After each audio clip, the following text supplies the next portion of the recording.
வணக்கங்க.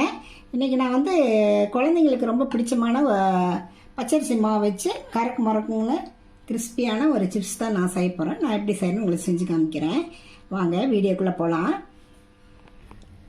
நான் வந்து 2 கப்பு மாவு எடுத்துருக்கேங்க. அதுக்கு வந்து ஒரு பாத்திரத்தை வச்சு 2 கப்பு தண்ணி ஊற்றிருக்கேன். தண்ணி நல்லா கொதிக்கிட்டோம். இது கூட வந்து ஜீரகம் வந்து ஒரு அரை டீஸ்பூனு, அப்புறம் மஞ்சத்தூள் வந்து அது ஒரு அரை டீஸ்பூனு, ஓமா அது ஒரு 1/4 டீஸ்பூனுங்க, அப்புறம் வரமிளகாத்தூள் மல்லி அது வந்து ஒரு அரை டீஸ்பூனு, கொஞ்சம் சில்லி ஃப்ளேக்ஸ் வந்து அது ஒரு அரை டீஸ்பூன் போட்டுக்கலாங்க. போட்டால் அது கொஞ்சம் நல்லாயிருக்கும். அப்புறம் உப்பு வந்து ஒரு அரை டீஸ்பூன் போட்டுக்கிறேங்க. அப்புறம் எள்ளு அது ஒரு டீஸ்பூன் போட்டுக்கலாம். கொஞ்சம் கருவேப்பிலை வந்து நல்லா பொடிசாக நறுக்கியிருக்கேன், அதை இதில் சேர்த்துக்கலாம்.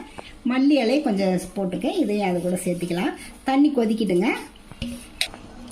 பாருங்க தண்ணி கொதிச்சிருச்சு. இது கூட ஒரு டேபிள் ஸ்பூன் வந்து ஆயில் சேர்த்துக்கலாம். அப்புறம் சேர்த்துனதுக்கப்புறம் ஒரு கிளறி விட்டுட்டு நம்ம அந்த அரிசி மாவை இதோட சேர்த்துக்கலாங்க. சேர்த்துட்டு கட்டி வராமல் அப்படியே ஒரு கிளறி விடலாம். சிம்மில் வச்சு கிளறிக்கலாங்க. அப்படியே கிளறி விட்டுடலாங்க. கிளறி இதை அப்படியே ஒரு தட்டு போட்டு மூடி வச்சிடலாங்க. இந்த சூட்லேயே இருந்ததுன்னா நம்ம அப்புறம் கொஞ்சம் கை பொறுக்கிற சூடு இருக்கிறப்ப நம்ம எல்லாம் ஒன்றா போட்டு பிணைஞ்சிக்கலாம். அவ்வளோதாங்க, அடுப்பு ஆஃப் பண்ணிடலாம். பாருங்க நல்லா ஆறிடுச்சு. இதை வந்து நம்ம சப்பாத்திக்கு தேய்க்கிற மாதிரி சின்ன சின்ன உருண்டைகளை நம்ம திரட்டிக்கலாங்க. இந்த மாதிரி நம்ம திரட்டி வச்சுக்கலாங்க. இதை நம்ம சப்பாத்தி கல்லில் போட்டு நம்ம தேய்ச்சிக்கலாம். அரிசி மாவு போட்டு இந்த மாதிரி நம்ம தேய்ச்சிக்கலாம். கொஞ்சம் ரொம்ப சப்பாத்தி மாதிரி ப்ரெஸ் பண்ண வேண்டியதில்லை. பாருங்கள் இந்த மாதிரி தேய்ச்சி பீஸா கட்டரை வச்சு இந்த ஓரத்துங்களை நம்ம கட் பண்ணி எக்ஸ்ட்ராவாக எடுத்துடலாம். எடுத்து ஸ்கொயராக இது பண்ணிக்கலாம்.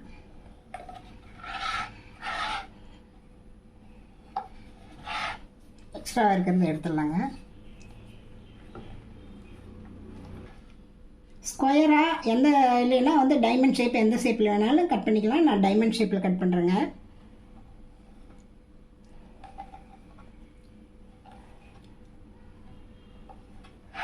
இந்த இடத்துல நம்ம கிராஸாக கட் பண்ணிட்டு வந்தோம்னா டைமண்ட் ஷேப் வந்துடும். எல்லா உருண்டைகளையும் இதே மாதிரி டைமண்ட் ஷேப்பில் கட் பண்ணி சேர்த்து வச்சுக்கலாம். ஒரு பேனில் வந்து எண்ணெய் ஊற்றி வச்சுருக்கேங்க. எண்ணெய் நல்லா காஞ்சிருச்சு. நம்ம இதை பூரா அது மேலே போட்டுடலாங்க. போட்டு பொரிச்சிக்கலாம். இதை போட்டுட்டு நம்ம மீடியம் ஃப்ளேமில் வச்சு வச்சுக்கலாங்க. இதை கிளறி விட்டுக்கிட்டே இருக்கலாங்க. பாருங்கள் இன்னும் கொஞ்சம் செவக்கட்டும். பாருங்கள் எண்ணெயோட சலசலப்பு எல்லாம் நின்றுச்சு. நம்ம அப்படியே எடுத்துடலாங்க. அதே மாதிரி அடுத்த பேட்சை அப்படியே போட்டு கொஞ்சம் கொஞ்சமாக பொரிச்சு எடுத்துக்கலாங்க.